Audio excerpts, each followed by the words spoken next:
Now today we are going to view about radiation safety. My talk will cover topics like first of all why we need radiation safety and how to implement the radiation safety. See, first I will start with basics since it is the first lecture. Radiation means it is nothing but it is energy in transit. It may be in any form, particles or electromagnetic waves. The problem is we cannot, radiation is invisible. We cannot see through human eye. We cannot smell or we cannot taste it. The radiation can be detected using only the survey meters. See, this is the slide which shows we are exposed to radiation always in our daily life. Actually, radiation is a part of nature. All the living organisms in their day-to-day life get exposed to radiation. The purpose of putting the slide here is to just let you know that people in healthcare or in medical imaging or radiotherapy are not only exposed to radiation. Even a person sitting in his home in the terrace for some time will receive a small amount of radiation, and always we are having terrestrial radiation in the soil where we live.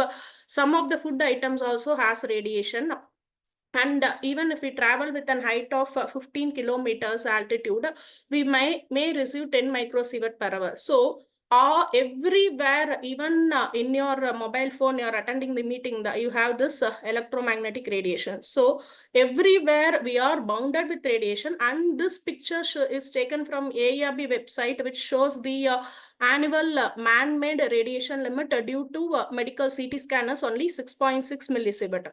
So we people in diagnostic radiology need not panic that we are the only persons who receive this harmful kind of radiations.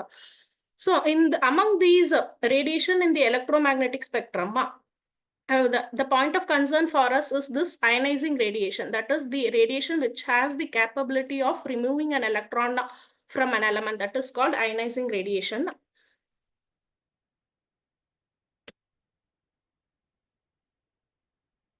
So this is the radiation dose chart given in AARB Government of India website, which shows if the person is near Chennai means they may receive a terrestrial radiation of 0.4 and cosmic radiation of 0.29.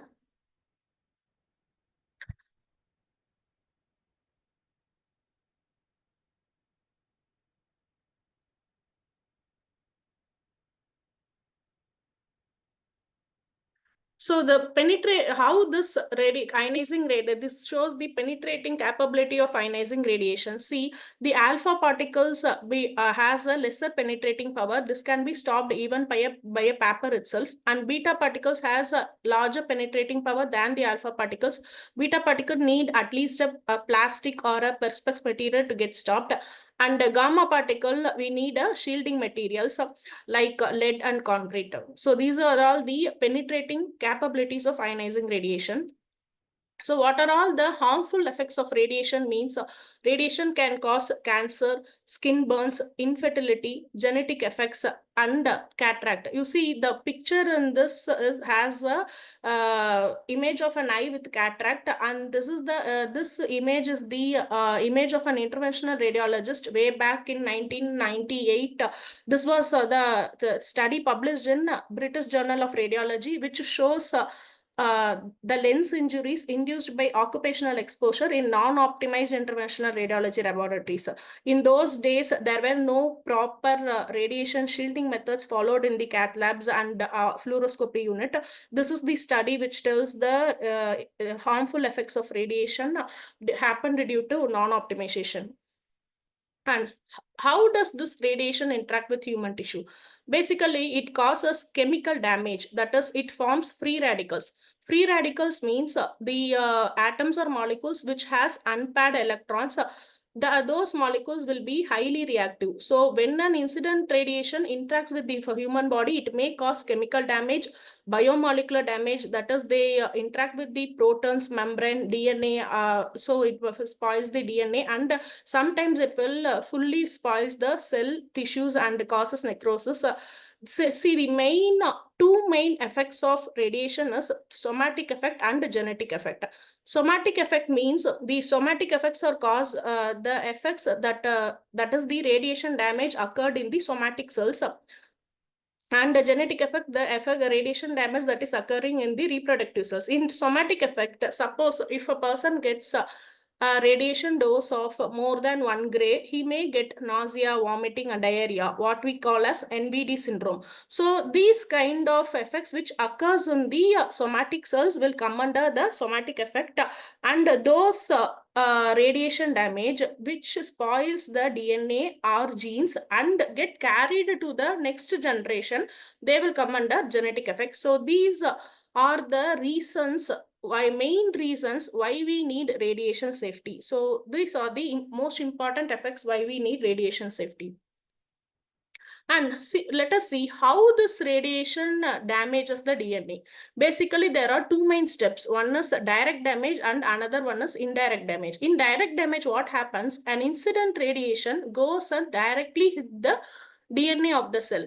In indirect damage, you all may be knowing that human body is 80% it is composed of water. So in indirect damage, what happens is, first of all, the incident radiation, say we can take a X-rays. The X-rays goes and interact with the water molecule. Water molecule, it is nothing but a H2O. That is, it breaks the water molecule. That is called, it causes hydrolysis of water and breaks the water molecule. So it forms H plus and OH minus ions, in which this OH radicals are called free radicals, which is very highly reactive, and that break down water ionized molecules goes and interacts with the DNA strands, and sometimes what this process is called indirect damage. So in direct damage, the incident X-ray directly goes and hit the DNA. In indirect damage, it interact with the water molecules of the human body, and that broken water molecule goes and interact with the DNA strands, and that causes indirect damage. See, in radiology and radiotherapy, most of the times we come across only about with this 75% of the radiation damage are due to indirect damage. You can see the pictures here. This radiation damage sometimes cause a single strand break in the DNA, and if it is a worst condition, it may also cause a double strand break. And these are the images of chromosomal aberration. That is, one chromatid will go and join with another one pair of chromatid that causes translocation, translocation replication. And so you can see here these are all the ring formation also happens. So the chromosome gets aberrated due to the radiation. And I want to make a note here. See, this chromosome aberration is used as biological dosimetry. Suppose you people may be using your TLD badges wherever you are working. If you get a overexposure, means how we can test it is, first of all, they will do a complete blood count, and they will try to evaluate the WBCs and RBCs count, and only after doing a chromosomal aberration analysis, they will come to know that whether your body has got a real radiation dose or not. So this CAA analysis is a very important system that is used for checking whether we had got damage or is there any detrimental effect we got due to radiation. So another one thing, this somatic effects and hereditary effects both will come under the type of the effects called stochastic effect and deterministic effect. What is this stochastic effect? As the word says, stochastic means probabilistic. That is, you can see the graph here. Is everyone can see the graph? If so, you can unmute and say yes, anyone. Yes, ma'am, it is visible. Okay, ma'am. Thank you. I got a little doubt. I am showing the arrow, whether it is visible or not, I don't know for that only. See, in this, ma'am, it is visible? Yes, ma'am. Yes. Okay, thank you. See, in this stochastic effect, what happens is, see the x-axis, it is dose equivalent, and in y-axis, it is probability of effect. See, the x-axis, the effect starts even at 0 itself. That means what it shows is the stochastic effects are those effects which can start even at a very low dose. That means it does not have any threshold. Even a small amount of radiation may cause some effect called stochastic effect. So this is the problem. You can see in deterministic effect in this graph, the biological effect starts only after certain amount of absorbed dose, the biological effect starts. So and the main thing is the main problem and the issue in radiation safety is the stochastic effect only, because any dose, any radiation is not a safe radiation. Even a zero level of radiation, meaning even a lesser amount of radiation, can cause some amount of effect that is called stochastic effect. So this stochastic effect does not have any threshold and all. This is the main issue in radiation safety. Actually we should try to reduce the probability of occurrence of stochastic effect. But this deterministic effect occurs only after a threshold. So we know after what amount of radiation. See, the deterministic effect occurs only after when a person gets a radiation dose greater than 0.5 gray. So with that we can try to avoid that the person doesn't get 0.5 gray. So but the stochastic effect does not has any threshold dose. So the examples for stochastic effect is carcinogenesis and genetic effects, and deterministic effect, skin erythema, desquamation of the skin, cataract of the eyes, sterility, temporary and permanent sterility, and sometimes a cell death will also lead comes under deterministic effect. So the main aim of radiation safety is to reduce the probability of occurrence of stochastic effect, and since we know after which amount of dose this deterministic effect will occur, we can to completely prevent the deterministic effect. Actually, this is a very important curve in radiation safety.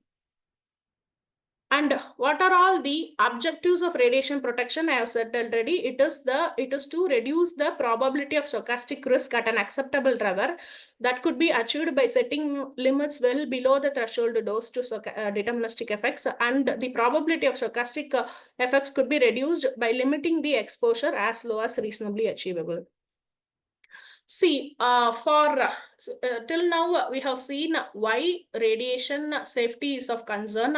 Now I will move on to what are all the procedures we are going to follow. How we are following these procedures means there are many international organizations which has done many epidemiological studies and came to a conclusion and proper protocols and sets of rules to follow radiation safety after many experiments. So among them, the ICRP is the International Commission on Radiological Protection. They have published many manuals for dose reduction in radiation departments. And the main thing is IAEA, which along with the collaboration with the World Health Organization, they give us the safety report series and guidelines to how to reduce the radiation dose. And in India, the competent authority is Atomic Energy Regulatory Board. See, you can see a picture with the Government of India emblem. Probably, I don't know how many students are aware of this, but many staffs would have seen this, and the people working in hospital would have seen this. Whenever you enter an X-ray unit or a CT unit, in front of the room, definitely there will be a paper pasted like this. That is nothing but it is the license of the operation of the machine. See, when you travel in a vehicle means you will always hold your license with you, right? Like that, this is the license of operation of the medical diagnostic equipment that should be pasted in every units, in every radiology units. So this is this is the license of that. This is one of the license of our medical diagnostic X-ray equipment. Why I have shown here is, see, every licensee should, it is given here in this license itself. That is, every licensee or employer who is having the X-ray machine should abide to following rules. That is, the Atomic Energy Act 1962 and Atomic Energy Rules 2004. See, whenever you are having this license, that licensed hospitals should follow the Atomic Energy Act 1962 and Radiation Protection Rules 2004. So what it is, see, I have said there are many international organizations who give us guidelines. in India, the competent authority is Atomic Energy Regulatory Board, that is Government of India, which regulates the radiation safety in the country. The main mission of AERB is to ensure that the ionizing radiation is used properly in a safest manner in all the things, not only in medicine, in industrial applications also, AERB will regulate the radiation safety. It was constituted in November 15, 1983. And see, they are the people who give us the license. Suppose if we are procuring a X-ray machine or CT machine from abroad, or if we are importing means, for that import itself, we need a procurement approval from Atomic Energy Regulatory Board. So starting from that procurement approval, and installing the machine, after installation we have to send the installation report to them, and after installation is over, they will say, okay, this machine passes all the installation requirement, all the quality assurance requirement, and they will allow us to use the equipment for patient use. That process is called licensing of the equipment. That license is given by Atomic Energy Regulatory Board. Students, you all should be aware of this. You, after qualifying your degree also, if you you have to register in this AERB only. So this AERB is the competent authority for our India, who says how the machine should be designed, how the room should be designed, and what are all the safety procedures to be followed. So this is the all those things what I said is given in the AERB safety code. Please, if you have time, go and just surf in the AERB website. I will get they had given a safety guidelines for design of the X-ray equipments. And okay, now we shall move on to how we have to follow radiation safety in our department. So for that, we need to know some of the units, that is radiation quantities we have to know.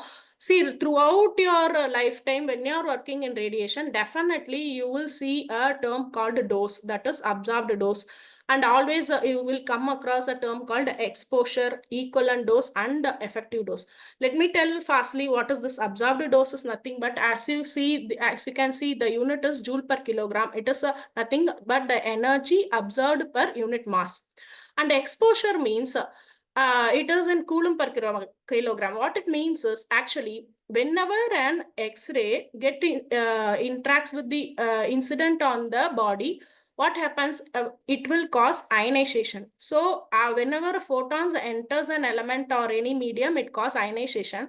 And if we measure the number of ionization, what had happened due to the interaction of that photon, that will give you this exposure. So that only it is given in coulomb per kilogram. See, because ions, it is nothing but the ions create positive ions and negative ions created due to the photons, that is uncharged particle, create a charged particle after interaction. So they have the unit for ions is charge. So that measurement of ionization is nothing but this exposure. That so only it is given in coulomb per kilogram. To make it simple, exposure is measurement of ionization.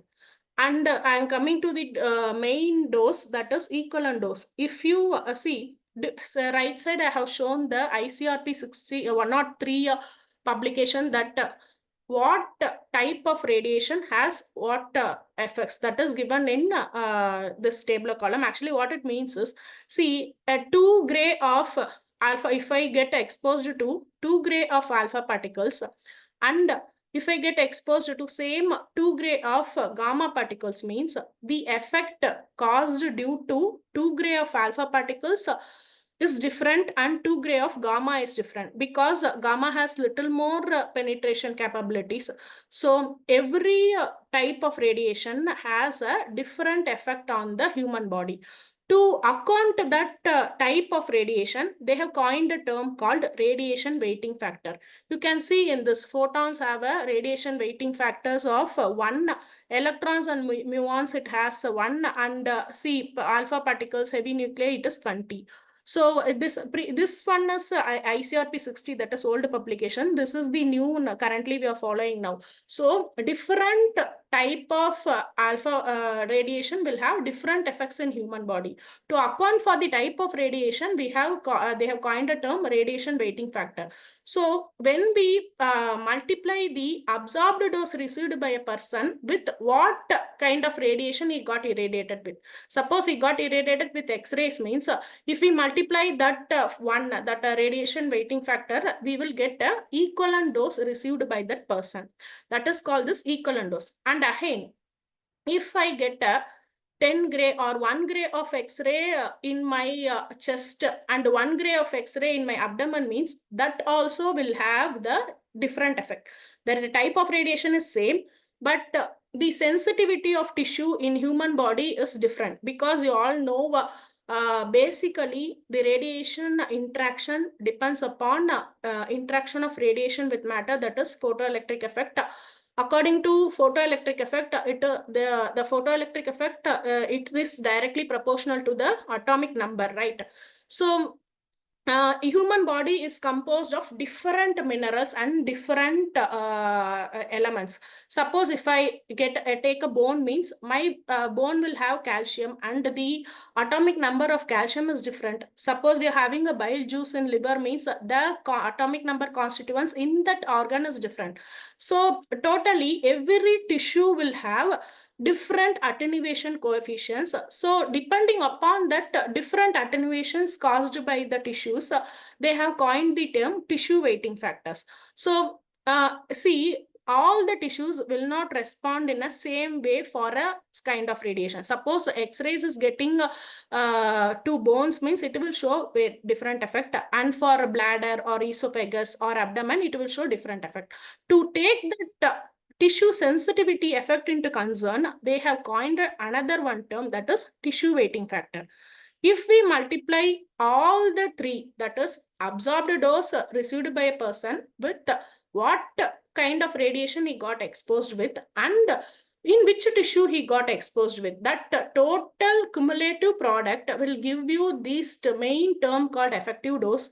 Why I am explaining this effective dose this much means, you all maybe if you work in a department, you will use a batch called a TLD batch, which is a personal monitoring service batch.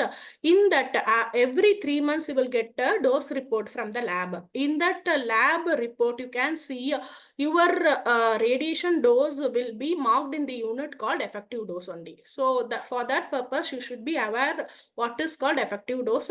So these are all the important units we are going to see in forthcoming slides. Okay. Now, the philosophy of radiation protection is justification of practice, optimization, and limitation of dose. Justification means nothing but any exposure, what you are giving should be justified. If that is, the benefit should be more than the risk due to that exposure. If there is no benefit, then that exposure is not justified. And optimization means getting a good quality image using even a very lower dose. That is the basic thing of optimization. So to get that to carry out this optimization, what we require is the famous principle called ALARA principle. That is as low as reasonably achievable. That is, even with a lesser dose, if we get a good quality image, means then this optimization has done. So to follow that optimization, to follow ALARA, what is the main method is, that is TDS method, that is time, distance, and shielding. Time, less time, it is lesser radiation exposure. So see to that you are working in a, if you are working with radiation, means try to avoid more time spending near the radiation source. So for that, plan and discuss the examination before performing it. Approach the exposure area only when necessary. Suppose if you are doing a CT guided biopsy and you have to take that contrast or something else, you have to go in, means make sure the beam is off and don't stand more in the radiation area. And next comes the most effective method of reducing the dose, that is distance. In this distance follows inverse correlation. That is, when you increase the distance from the source by 2, the intensity of the radiation will get reduced by 4. What it means is, suppose this is the X-ray source, means if I stand at 5 centimeter from the X-ray source and my dose is 100 mR per hour, means if I increase the distance from 5 centimeter to 10 centimeter, what happens is, I already told, the radiation dose get reduced by 4. What happens is, this 100 mR will get reduced to 25 mR. That is the basic thing in inverse coil law. When you increase the double the distance, then the radiation gets reduced by 4. Basically, in diagnostic radiology, what happens is the scatter radiation is about 0.1 to 0.15% of the incident primary beam, and the NCRB has recommended the personnel should stand at least 2 meters from the X-ray tube, and always they should stand behind the barriers. So make a note that increasing the distance will reduce the radiation dose. And next comes the most important means of radiation protection, that is shielding. That is, any material that attenuates the radiation exponentially is called a shield. And HVT means it is nothing but the thickness required to reduce the radiation to 50%, and 10th value layer means the thickness that is required to reduce the radiation to 90%. See, a previous slides itself I have discussed, for alpha particle lesser radiation shielding is enough, for beta also lesser is enough, but for gamma we need at least a brick, concrete and lead is needed. So examination in this shielding, both the room shielding will also come and the personal shielding will also come. So these are the dose limits given by the AERB for workers and public in India. That is, we should not exit beyond the dose limits given by AERB. That is, a whole body effective dose for radiation worker is 20 millisievert per year, averaged over a period of 5 years. And for public, it is only 1 millisievert per year. And you can see in this, that is, they have given 30 millisievert in any single year. What it means is, suppose I am getting 20 millisievert per year, that to average over a period of 5 years, means in 5 years, the radiation dose for me will be 20 into 5, which is nothing but 100 millisievert. So that is the correct amount of radiation dose I should receive. But if I go and work in a PET-CT unit and I have handled the radiation source, the source vial, or I am working in radiotherapy, we have radioisotopes we use for therapy. So if I got a more dose than 20 millisievert in an year, means that limit is in any single year, I should not go beyond 30 millisievert. Then again, if I get a 30 millisievert in this year, means for next 4 years, my dose should not exit beyond 70 millisievert. That is, in total 5 years, I should have got only 100 millisievert. That for that purpose only they have given this point, averaged over a period of 5 consecutive years. So we are allowed to get 30 millisievert in any single year for the worst accidental conditions. But another 4 years, our dose should not go beyond 70 millisievert. Main thing you have to notice, what is the radiation worker dose limit means, it is 20 millisievert per year. And for lens and extremities, it differs. You can take this from AERB website itself. For public, it is lesser. See, for us, it is 20 millisievert per year. But for public, they should get only 1 millisievert per year. Why this large difference? Even we both are human beings. Why this large difference means? In public, the children and women will come and they will have their own occupational hazards. So that only the dose is given lesser for public. So this is the dose limit AERB has prescribed for us. And now let us see how to follow the radiation safety in different diagnostic equipments. See, mainly this sources of exposure are divided into 3 categories. Primary radiation. See, the primary radiations are nothing but the radiation that is passing directly through the open area defined by the collimator of the X-ray tube. Directly, if it is incident from the collimator of the X-ray tubes, those radiations are called primary radiation. And scatter radiation means the scatter radiation, what happens is the radiation comes from the X-ray tube.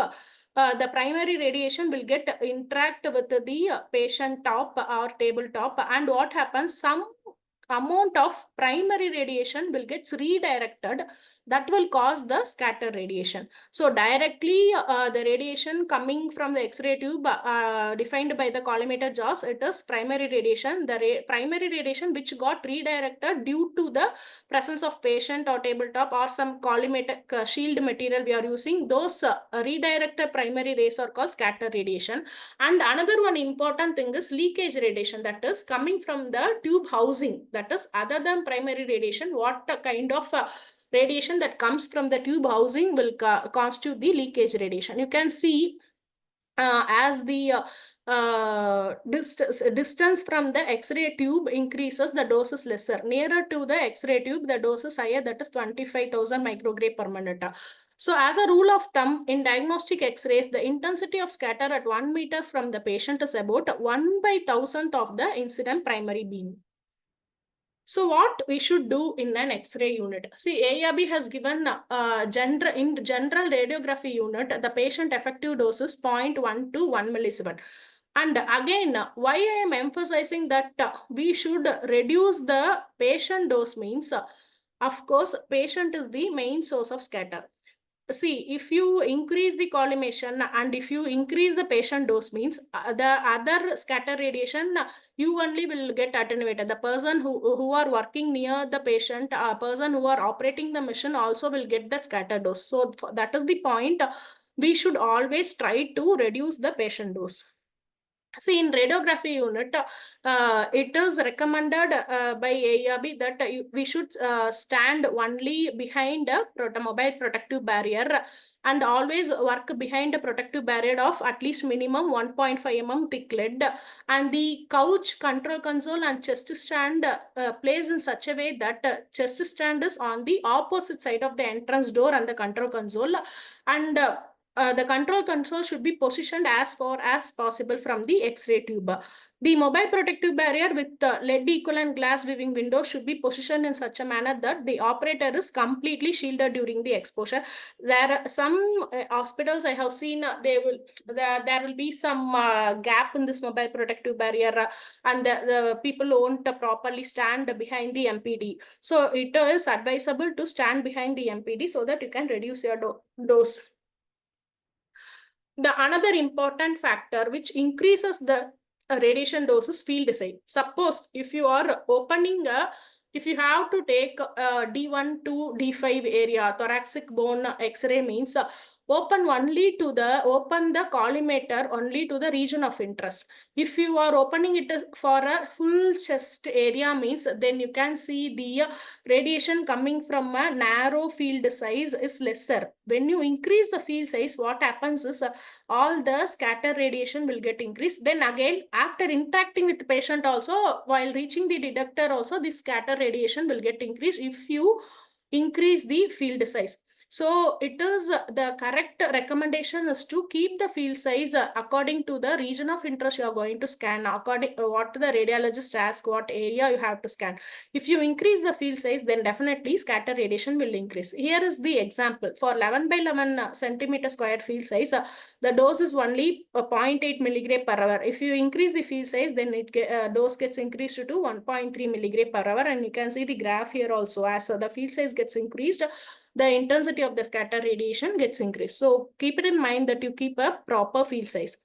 How we can achieve this proper field size means by using the important device called collimator. In some units, they won't check for the quality assurance of the collimator, and the collimator will be always wide open. It happened, I don't know, in nowadays, they are doing proper quality assurance. If the collimation is not proper, then it will increase the patient dose. And of course, with the increase of the patient dose, we also will get more scatter radiation. So a proper field size can be achieved using the collimator jaws.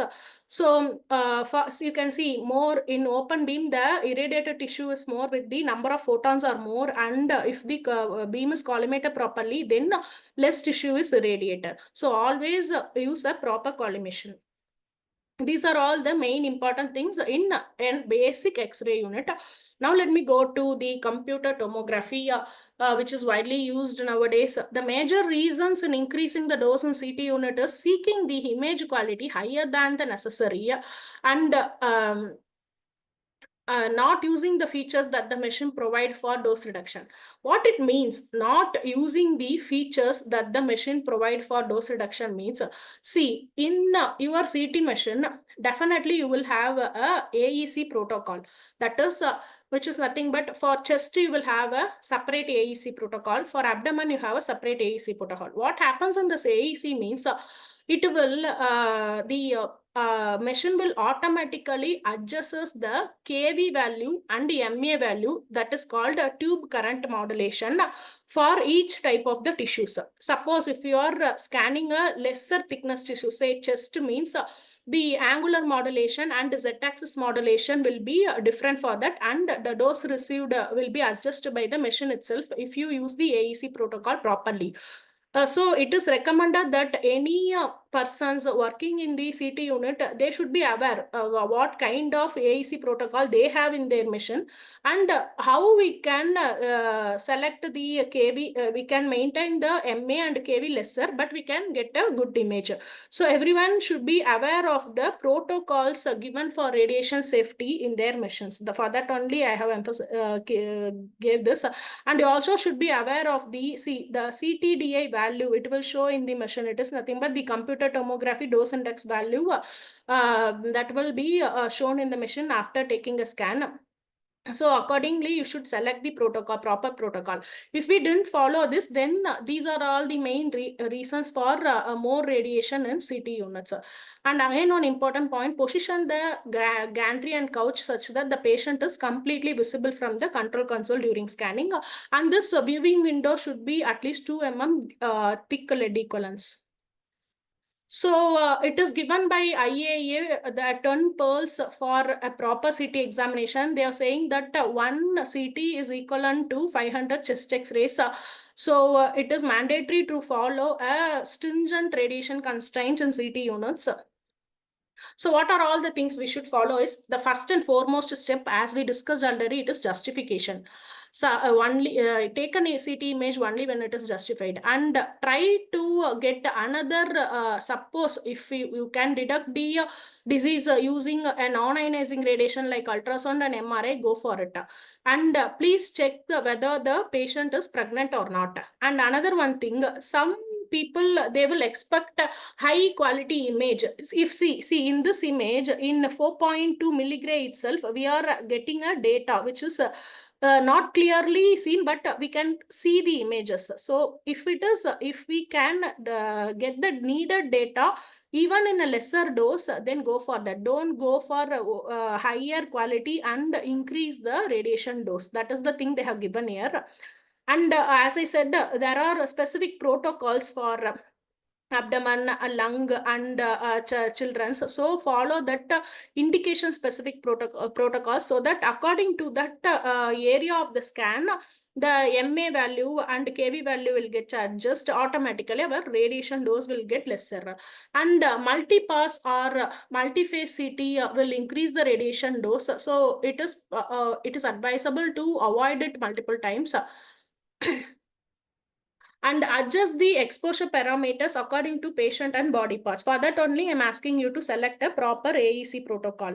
See, which is the good technique means, when lower KVP and lower MAS, that will reduce the dose, and higher pitch. What happens is, pitch is nothing but it is a ratio of table speed and slice thickness. So what happens is, if you keep a higher pitch, you will get lesser radiation dose. But if the pitch is lower means, then there will be more overlapping, and the radiation dose will be more. So if in case of pitch, what we should do is, pitch should be equal to 1. Less than 1 also will give you more overlapping and more radiation dose. And very high pitch also, while keeping very high pitch, probably there may be chances of losing the data, losing some areas. So in case of pitch, your pitch should be equal to 1. That is the thing what we say as optimization, as low as reasonably achievable. And restrict the scan length to what is necessary. I have seen many people, they will increase the scan length unnecessarily. So that will increase the patient dose and scatter dose, and we also will get a higher dose. So restrict the scan length to what is necessary. Always center the area of interest in isocenter of CT gantry. What it means is the localization radiograph, what we are keeping, that is, you can say it is a scout image or topogram. In every vendors have different names. See, in CT, the radiation dose reduction comes from the first step, that is this localization. Suppose if you are placing the position patient away from the isocenter, means what it will do, this AEC technique, AEC protocol will think that there is no tissue, and it will adjust the doses accordingly. So for a proper AEC protocol to be followed, first of all, we should position the patient properly in the isocenter. That is the first step. Taking a survey or a scout image should be proper. That is the thing they have given here. And all CT protocols should stay at the state and location for different clinical indication. That should be properly noted in your control console. And take these thin slices only when necessary. Don't take only if you reduce the slice thickness. Suppose if you always taking 1 mm slice thickness, means then the number of images will be high, and amount of time the patient is getting irradiated will be high. So try to avoid that. And pay attention to the CTDA and DRL values shown in the machine. These are all the 10 pearls of radiation protection to be used in CT machine. And coming to this, children's, you see, children's are more prone for radiation risk, because as the children's are in the growing population, they will have more dividing cells. Biologically, they will have more dividing cells, and you see, this radiation is more reactive to the dividing cells. So it may, and their lifetime is also higher than us, so they may get cancer or other diseases due to radiation. So it is advisable to use a child protocol. In child protocol, what will be is the amount of tube voltage and MA, everything will be lesser. So proper, whenever you take a pediatric patient, properly change the protocol and take. And next comes the 28-day rule. See, whenever whenever a woman with a reproductive age comes to the department, it is a prime responsibility of the radiographer to ask about the missed period of that woman. In this 28-day rule, ICRP has postulated that any missing period, the female should be considered pregnant unless proved otherwise. So it is a better practice whether you should ask them and confirm them that they are not pregnant and start the evaluation. In taking into concern the fetal risk, the most risk is during the first trimester, and after the organogenesis, it is lesser risk only. The radiation dose in the surface of the fetus allowed for them is, it is only 1 millisievert per year. And these are all the things. This pregnant women 28-day rule you have to follow for all X-rays and CT. Next, we shall go for the higher radiation dose area, that is fluoroscopy. Definitely in fluoroscopy, we are using a real-time imaging. So, and the procedure also has a longer period of time.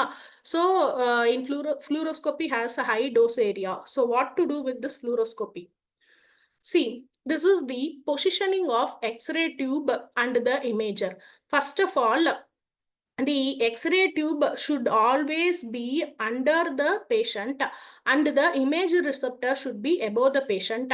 And you can see the lead flaps hanging here, and the operating person wears lead goggles. All the protective tools they should use, that we will see in next slides.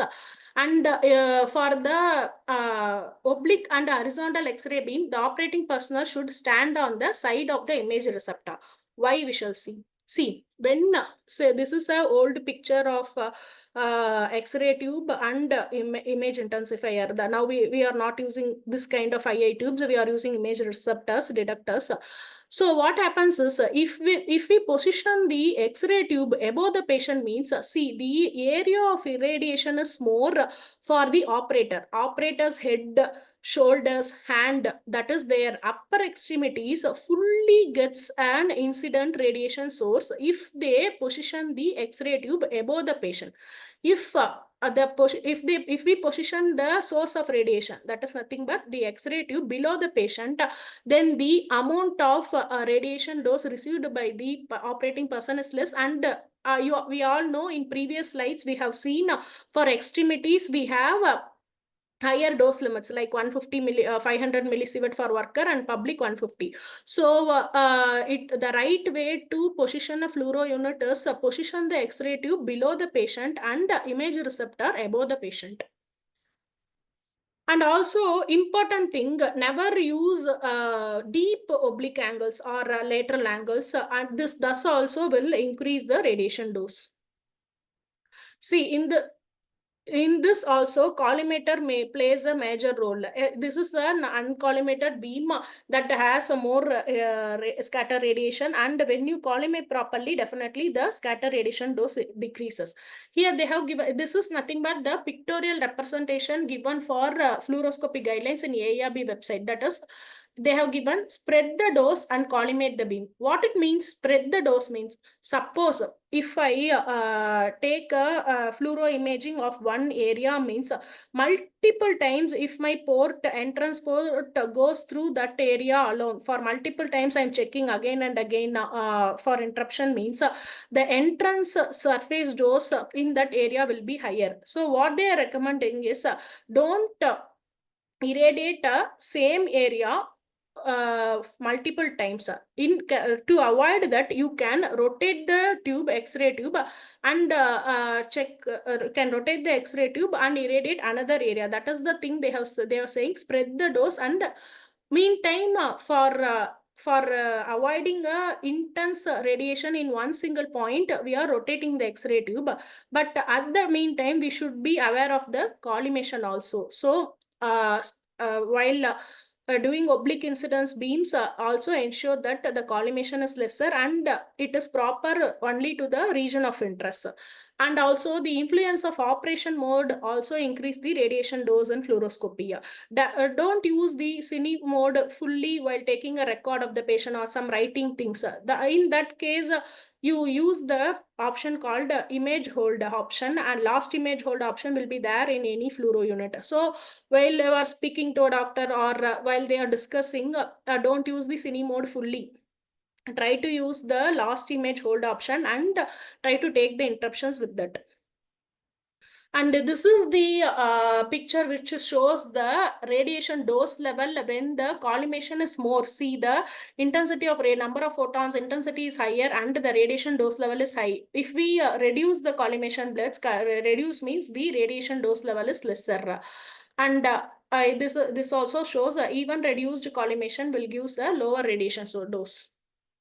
And it is the thing which shows how we should keep the distance between patient and detector. See, the distance between a patient and detector should be always lesser.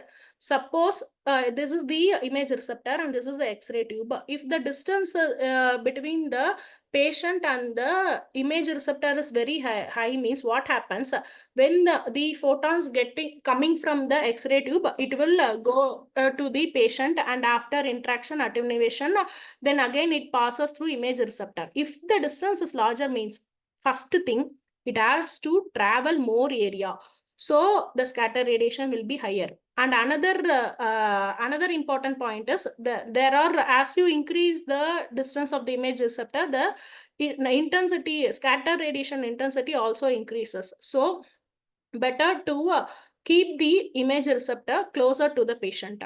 The right way is to keep the image receptor closer to the patient. You can see when the image receptor is closer to the patient, there is a lower dose level. Then distance between patient and X-ray source, how it should be means, the distance should be the intensity or the dose of the radiation beam from the X-ray beam. see, when if the distance between X-ray tube and the patient is lesser, then again it will have a higher radiation dose. That is the inverse coil gets applied here. Whenever you are from the radiation source, it is advisable to increase the distance. So from X-ray tube and patient, the distance should be lesser. You can see if the the from X-ray tube and patient, the distance should be higher. Only when you increase the distance from X-ray tube and patient, the radiation dose level is low. So the point of concern is the II tube or the image intensifier should be closer to the patient, and the X-ray tube should be farther from the patient to get a reduced radiation dose.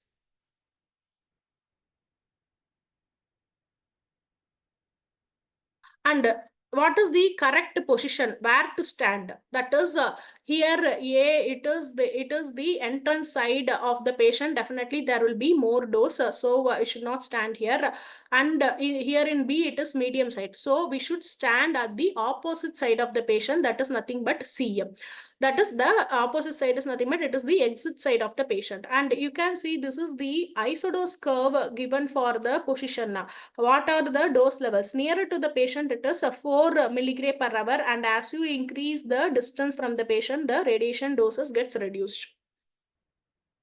And another one main important point, during a fluoroscopy or cath lab, in any cath lab unit, some radiologists or some persons will keep their hand inside the primary beam. Avoid that kind of practice. Suppose this, see here, this shows the image of the doctor's hand came into the primary beam, and they also got unwanted radiation. It is a mandatory procedure to keep your hands away from the primary beam. You can see this. If you position the hand in the way of the primary beam, then you will get an unnecessary wrist dose. So what we should follow in an interventional unit is it is advisable to use proper ceiling suspended lead hanging couch, and in couch they will have a lead flap, so we should use proper lead hanging couch. And this is a lead viewing screen. It should be also used to avoid the upper extremity dose of the users, and to avoid the lower extremities we should use the lead hanging flaps. And the operator should use lead goggles for eyes, and thyroid shield, and lead aprons, of course. And it is shown here, never leave the TLD batch near the equipment room or inside the equipment room. In forthcoming slides, we will discuss about TLD. And make use of time, distance, and shielding. So these are all the 10 pearls of radiation protection in fluoroscopy given by IAEA. The main thing I have to address is we have discussed about time, distance, inverse square law, those and all we have discussed. And use the pulsed fluoroscopy with the lowest frame rate possible. Don't use with many frames, don't increase the number of frames. Avoid exposing the area of the skin in different projection. That is the same area of the skin always in all projection. You should not focus only the same area of the skin. It will increase the ESD, means it is nothing but entrance surface dose of the skin. And another one important point we have to take into consideration is the field of view. See, when you use a lower field of view, then what happens is due to the lower field of view, to get a correct image, what we will do, we will do a process called magnification. So avoid the use of magnification. For that purpose, it is better to go with the higher field of view in fluoroscopy. See, you can see in this, when the fluoroscopy is 11 centimeter, that is 4.5 inches, the relative entrance skin dose is 711. That is due to the magnification mode we are using. If we see, we are doing many procedures in fluoroscopy, better to keep a correct field of view. Suppose if we keep a small field of view, means then again it will cause a missing of anatomical information. For that purpose, what we will do, we will repeat the scanning. So to avoid those things only, they have given decreasing the field of view by a factor of 2 increases the dose rate by 4. So properly keep the field of view. So, and again, minimize the number of frames and cine runs to clinically acceptable level. Don't always use this cine runs. As I said previously, documentation should be performed with last image hold. See that image and interrupt. Don't always use cine mode to interrupt the images. Use collimation, use correct collimation for the region of interest. These are all the 10 pearls we can do to avoid unnecessary radiation exposure in fluoroscopy. And coming to mobile X-rays, see, inadequate mobile X-ray, definitely they would have given a larger extended cable. Some people won't use this extended cable properly. That is actually this extended cable given for all mobile X-ray will be at least a 4 feet or 6 feet cable will be used. Use that extension cable properly. And make sure your mobile X-ray unit is fully charged. When you are using it in an ICU or a bedside units, due to lesser charges, and then it may cause a repetition of images. So make sure that it is fully charged and use the extension cable properly. And coming to how we should reduce our, we staff should reduce our radiation doses by using proper radiation shielding equipment. That is the operation shielding. That is this is the lead apron. The lead apron for see minimum 0.25 mm of lead or 0.5 mm of lead is advisable for radiation protection. And coming to this lead apron, if instead of using a full apron, if you use this double side apron, means it will get the weight, it will reduce the weight so that you can wear properly. And these are all the thyroid collars, lead goggles, handcuffs, and the another one thing, when a children comes, make a note that you give the gonad shield and proper shielding for the area which you are not going to expose.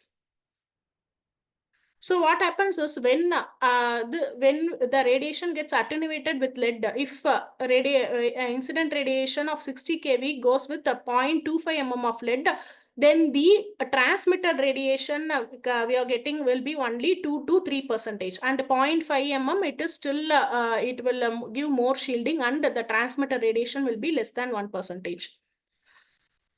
See, and another one important thing, that is the storage of lead aprons. The lead aprons should be stored properly. Do not fold or dump on the floor. What happens when you fold the lead apron means it will cause damages, shrinkage in the aprons, and that part will not attenuate your radiation beam. But you can't see the fold in our naked eye outside. We can't see the fold. While we can't see the damage actually. What we have to do is every lead apron should be done a QA for with in a period of 2 years. What you have to do is you should keep the lead aprons you are using in a fluoro unit, and just to take us any image and just to see whether it is whether there are some holes or some damages in the apron.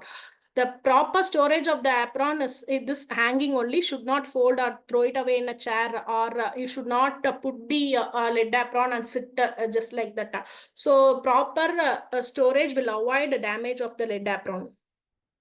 And these are all the basic radiation display warning signs should be positioned in front of the X-ray radiation unit, only because after while entering see students while entering the X-ray room, you should be X-ray room or any radiation room, you should be aware whether the radiation is going inside the or not. For that you need a warning lamp, that is this red color lamp, and a license copy should be given in the entrance door itself. While going into the radiation room, you should see all these warning symbols. And this is that label how we should paste. And another one important thing, the radiation rooms should be entered only by the authorized persons. The department should make sure that unauthorized persons doesn't enter the room.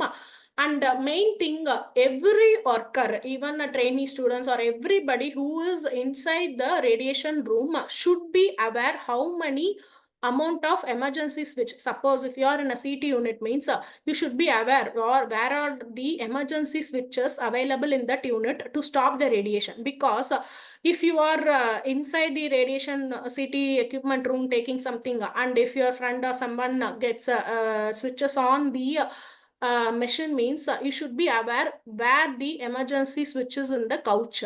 So how you shall stop the radiation. In case of it will make us to avoid the radiation accidents. So every radiation workers working in any unit should be aware how many emergency switch and where is the location of the emergency switch. And coming to this, how we should use the TLD with cassette.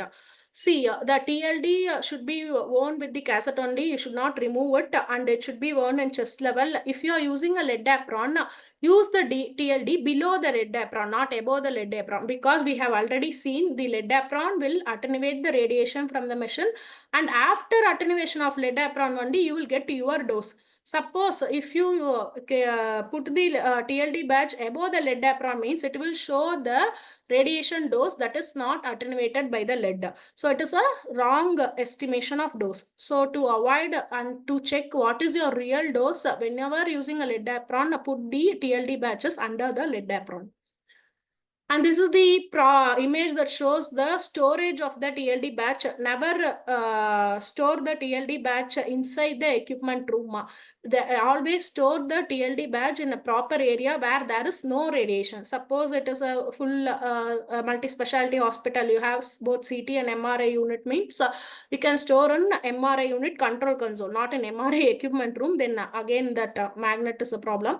So you should store it in now. Basically, you should store the TLD batch in non-radiation area room only.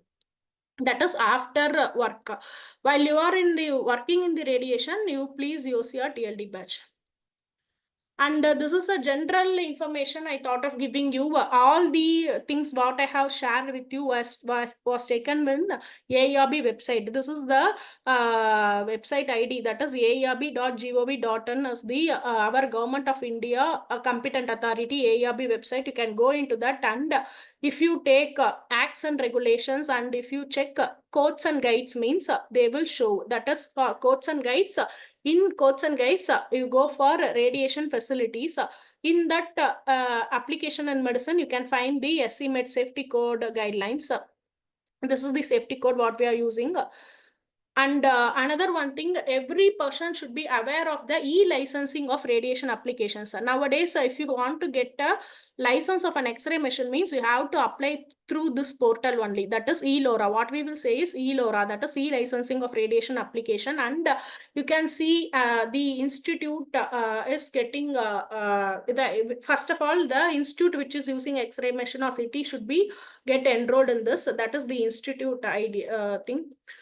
And for you as a radiation professional, what you have to do is after completing your course, it is mandatory to register your details and get a RP number. What we will say, that is a radiation professional number. You have to go and register in this eLORA website. See, how you should register means application for registration of radiation professional. They will first they ask some personal details. You have to give your personal proof and education details. What is the thing they will ask is, suppose if for educational details they will ask first what is the area you're going to work with, that is diagnostic radiology, and they have given what are the qualifying exams. Suppose any X-ray technology course or a radiologist will have to fill this according to your educational qualification. You have to enroll in the eLORA website, and that then they will give a RP number, that is called Radiation Professional Registration Number. It is a lifetime unique number. That is your registration according to our competent authority. And I have given this slide that is offenses and penalties. What it means is it is one of the, according to Atomic Energy Act 1962, AERB have every right to seal our institution if we are not following the proper, suppose we have an X-ray unit, but we are not, you have an X-ray unit and you have 4 to 5 technologists, but you have only one lead apron. the lead apron is not sufficient. If AARB comes for an inspection and see the radiation protection tools, you don't have thyroid collars or lead goggles, then AARB has every right, according to sessions 24, 25 and 26 of 1962, they can punish. Sometimes if the severity of the punishment goes increase, sometimes they may go for imprisonment. I didn't say this to get you panic, but these are all, this one shows the unqualified this is a AARB punishment given in 2022. That is they have during AARB inspection, they have seen some unqualified staff working in a nuclear medicine facility, and they have sealed that institution. And this is a press release given by AARB in 2018. It is available in their website. See, they have closed about inspected 48 X-ray facilities that include a government institution and private institution also. They have closed that those X-ray facilities, sealed that X-ray facility, since it doesn't have a proper radiation safety tools or radiation safety things. So this is the press release for that. And what AARB says is, this is the message from AARB: act now, ensure radiation safety, register in ELORA, and be assured of what the dose you're getting. So my conclusion is, all radiation workers should be taught to develop a healthy respect for radiation without being scared of it. Don't get scared. I showed some offenses, penalties, imprisonment like that. See, when you keep all the safety things properly and when you follow the proper safety guidelines, then AARB won't do anything. It is mandatory to follow, because we will get affected. As we have seen, that biological effects we will get affected if we increase the patient dose or scatter radiation. So it is mandatory to use all the things properly, and we should assure that all the QA test of our X-ray equipment and CT or fluoro unit, that should be done periodically. Only while doing the QA, we will check the KV consistency, tube voltage consistency, linearity, and the tube current. So while checking that only, we will get an awareness whether it is right or wrong. Suppose if I am selecting 60 kV and for children it is lesser kV, means that 60 kV should come from the machine. That for that, while doing QA, you will have a separate equipment and they will test. If for selecting a 60 kV, if you are getting 80 kV, means then the radiation dose will be higher. So to avoid that misconceptions, properly we have to do the quality assurance for that equipment. As a radiographer, whenever you are employed in a radiation unit, you should ask for the QA report, and you should be aware what your machine gives, the output it is giving, what it is correct or not.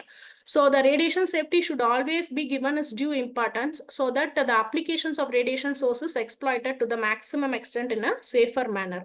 And coming to the conclusion, I am willing to quote Madam Curie's point, that is, nothing in life is to be feared, it is only to be understood. Now it is the time to understand more so that we may fear less. So finally, radiation should not be feared. It should be respected and used properly. Thank you.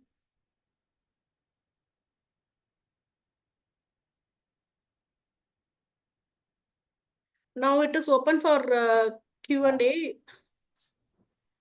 If anyone has any questions or doubts, ma'am can answer it for you. Excuse me, madam, I have one doubt. Sorry. Yes, See, while presenting, why these lines are coming, I don't know. that must be because the participants are scribbling on the. I am not doing anything. After seeing No, those the lines, I other. just took my hand, madam. No, the participant. Then try to, what to say, Yes, try to avoid that in next lectures, yes, ma'am. yes. Sure. Thank you, ma'am. You can post your questions in the chat box if anyone has any questions.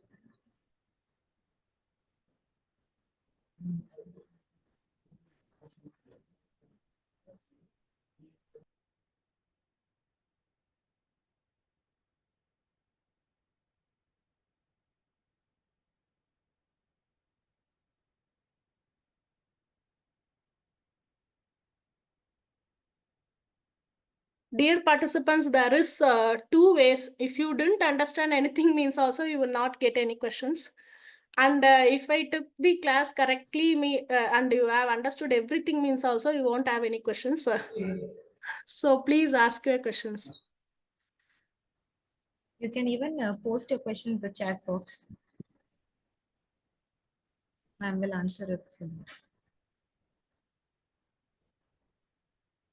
Can we use anything else than lead to protect ourselves from? Right now, see, one has asked this question, a very nice question.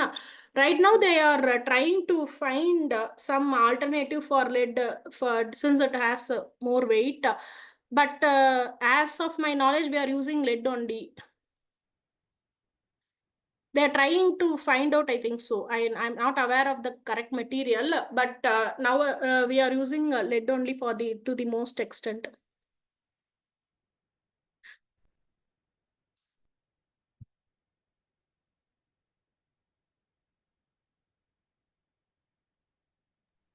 Any more questions?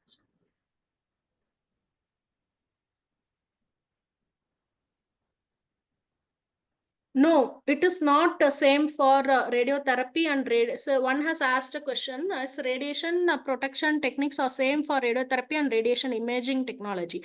See, even in radiation imaging itself, for a CT unit, the radiation safety aspects are different, and for PET CT units, the radiation safety aspects are different. So it is different only. For that, what you have to do, we have to go with the SCMED guidelines. The guidelines I have shown you will give the radiation safety code for X-ray, CT, and fluoroscopy, cath lab also. For another thing, suppose you are going to work in PET CT unit means, then it is SCMED code number 4. That is also given in ARB website. You can go and check it. It will vary according to the kind of radiation source they are using. So that guidelines are different. For radiotherapy, it is entirely different. What is the difference between 28-day rule and 10-day rule? Yes, this is again one question. See, previously they have used only this 10-day rule. 10-day rule means suppose after onset of menstruation, the first from the first day of menstrual cycle till the 10 days, the patient should not take X-ray at all, X-ray or any radiation procedures. That was the old rule we were using. That is this 10-day rule. Then again, what they did is after many studies, they found out that in the early trimester, that is when a patient gets pregnant, first 1 week or 10 to 15 days, there are not so much effects, so that they have moved for this 28-day rule. That is from the onset of menstruation till 28 days. They should be asked for the what to say, stoppage of stop of the menstrual cycle, and if the menstrual cycle gets stopped, then by default they should be considered as pregnant only, unless otherwise they have tested and proved that they are not pregnant. Only they have to go with the radiation procedures. Did pitch another one has asked, did pitch help to reduce patient dose and improve image quality? Actually, coming to the image quality, I said in my presentation that higher pitch, lesser radiation dose. But if you ask if I will get a proper image quality, for that only I pointed out. Of course, at higher pitch, you will have a lesser patient dose. But when you are using a higher table feed for a slice width means, sometimes there may be chances of missing the information. So your pitch should be in such a way that is optimal only. Not it should not be less than one. It should not be more less or more higher. It should be in an optimal way. Then another they are posting the questions now only. How to check the person when they receive more radiation or in radiation accident? See, first of all, how you will know? I'm answering this question. How you will know they are having more radiation exposure means, they might be using a TLD batch. Only when their TLD batch is red, they will know if the TLD batch has more than 0.05 millisievert, means it will show it as a overexposure. Then the report will come as overexposure. At that time, what happens? First, we should be aware that whether the person has kept the TLD batch in the equipment area so that it batch got exposed, or he himself really got the exposure.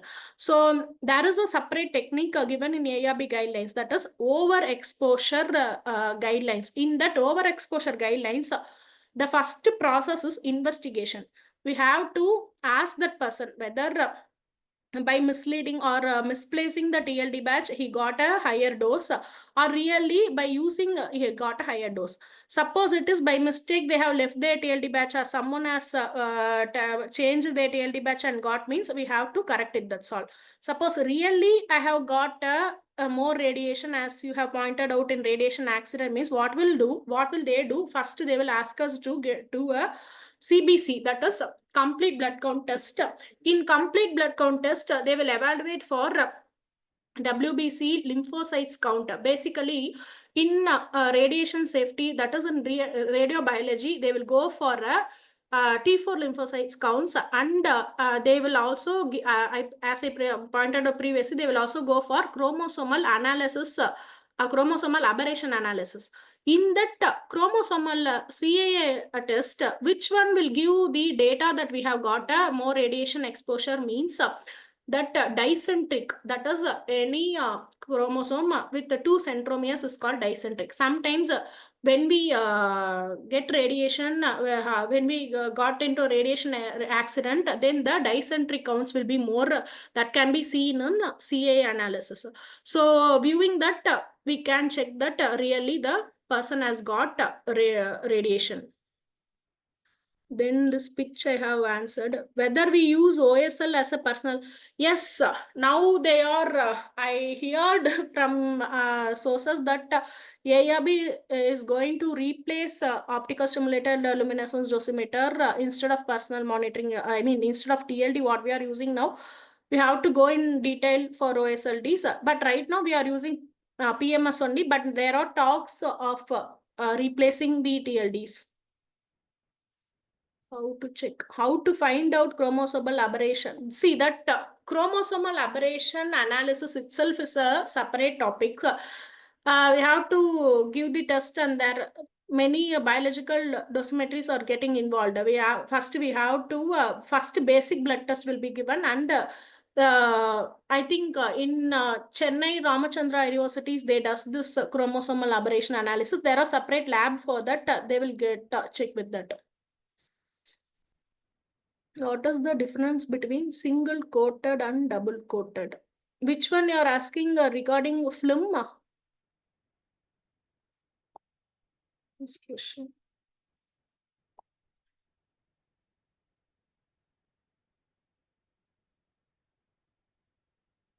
Surya, someone has asked what is the difference between single coated and double coated? I don't know which they are asking, a radiographic film or not. How does couch X-ray? How does couch X-ray tube reduce radiation dose than over?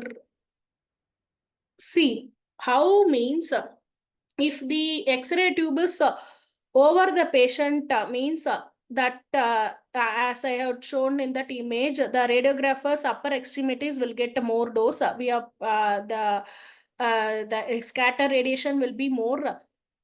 If we place the couch under the patient, means then the radiographer will get a lesser dose. Yes, of course, the distance plays a major role. At what dose limit indirect action and direct action take place? See, nowadays, most of the actions, actually, instead of asking at what dose limit, see, this direct action and indirect action depends upon the kind of radiation also. See, alpha particles has it is heavily ionizing radiation, and it has a higher linear energy transfer. That means it is another one big topic in radiobiology. See, When alpha particle goes, it will lose its energy within even 1 centimeter itself. That is the thing called a linear energy transfer.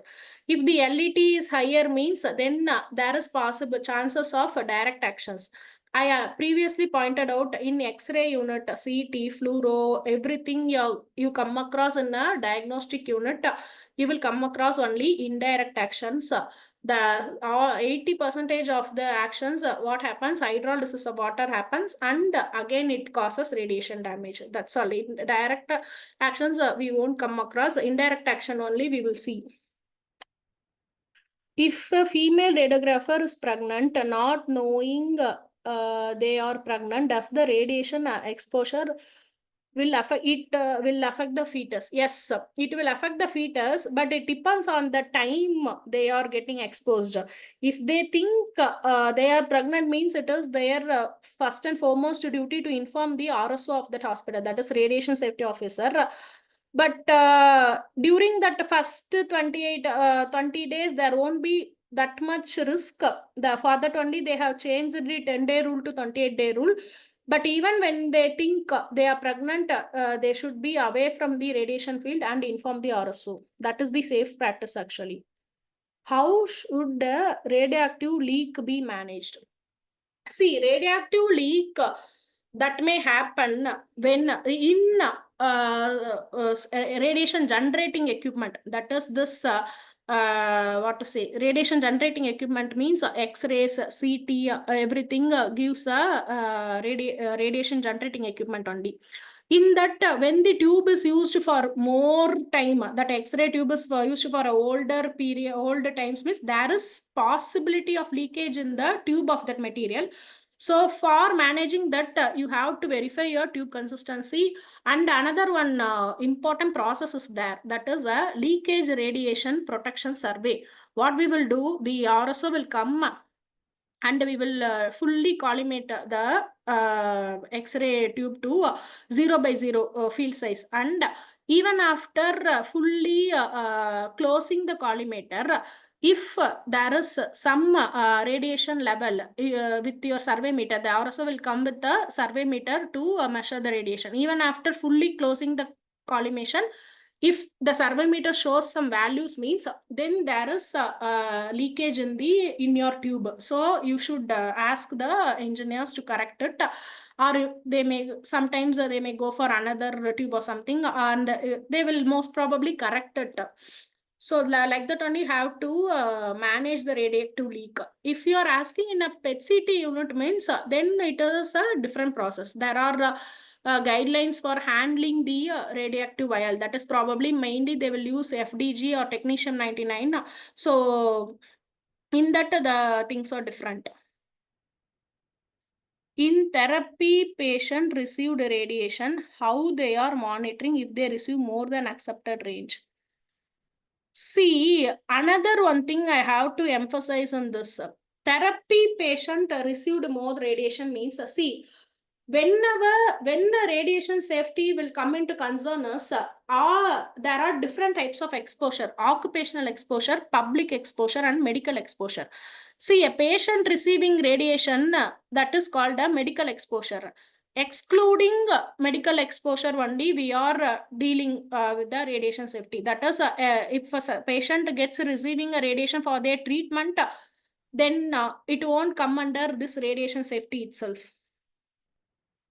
If they have received more than accepted range means, definitely they will show skin erythema or something, it will be shown. When does the single and double strand DNA break and how the process occurs?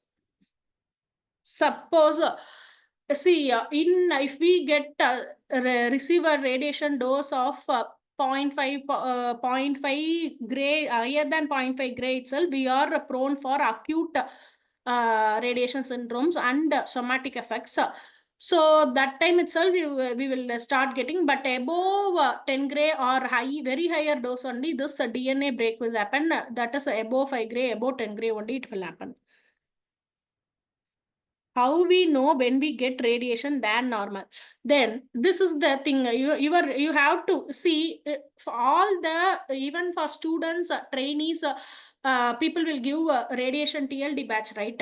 So your radiation TLD batch, you will change within 3 months interval. It is mandatory to go and check your ask your RSO and check the radiation dose report, so that if your radiation dose for single term, that is 3 months, it is 0.05 millisievert per hour, it is greater than 0.05 millisievert per hour, that will be read in your TLD report. Seeing that you can confirm that you have got a higher dose or not. Indirect action only happens in most of the department. What methods are used to measure radiation exposure in specific body parts? See, there is another one thing called in vivo dosimetry. That is what we will use. We will take a special dosimeter and place that dosimeter in the region of interest of the patient part, and after exposure, that is nothing but it is a kind of detectors. TLD also can be used as a in vivo dosimeter. With that detector, we will check what amount of radiation that part has got. And in cath labs and CT, we have to go with this DLP values, DAP values only. How TLD batch measure the radiation dose? See, this is a very nice question. Now, okay. See, what is a TLD batch? TLD batch means it is a thermoluminescence dosimeter. That is, any material. In TLD batches, we have calcium sulfate diteflon. Okay. So, what does TLD means? Any material, after, if it is getting irradiated, after irradiation, if we take that material and heat, means it will produce a thermoluminescence, that is called as TLD batch. What happens is, in TLD batch, we have three filters, metallic filters, copper and aluminum. It will get the gamma radiations, what we are getting, attenuating. And there is an open hole. Probably you might have seen a name sheet will be there. In that, a open hole will be there. That will give you your alpha dose. And that perspex sheet, you can take the beta dose, eliminating that doses and calculating the doses in the metallic filters. You can estimate the gamma dose. That is the way how the TLD batch measures. I think that's all the question session is. That was a very good response from the participants. I think we can wind up for today's session. Thank you so much, ma'am, for your time, effort, and answering each and every doubt of the participants. That was such an informative and eye-opening session on radiation safety. Your topic not just raised our awareness, but also highlighted the importance of staying vigilant, educated, and following the best practices when handling and managing radiation, and how important radiation safety is for us as technologists. Before we conclude, let me briefly inform about the participants for tomorrow's session. We will have with us Mrs. Monica Reddy, Assistant Professor, Medical Imaging Technology, Department of Allied Health Sciences, Ramaya University, Bangalore, Karnataka. And ma'am will be talking on molecular imaging and neurology. For tomorrow, I request all the participants to join the same link that has been shared today, 10 minutes before the session begins.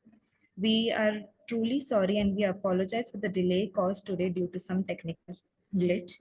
However, we shall begin tomorrow sharp at 11 o'clock. Additionally, when joining, kindly note that you have to use the name that you have used for registration of the webinar and mute yourself to avoid any hassles. If anyone has missed any session, we can provide the recorded meeting upon request after the whole program has ended. Thank you once again, Gayatri ma'am. And for all, Madam, I have to tell something. yes, ma'am. I extend my all the best for the students who are going to attend for the future session. I have seen the topics. It is very vast and you have covered there are very different type topics are there. I also tried to attend those sessions. So students, please make use of it. Thank you so much for the organizing once again. Thank you. And thank you to all the participants for your attention today. We hope you found the session insightful and very informative. We look forward to seeing you all tomorrow for another enriching session. Until then, stay safe, take care, and have a great day.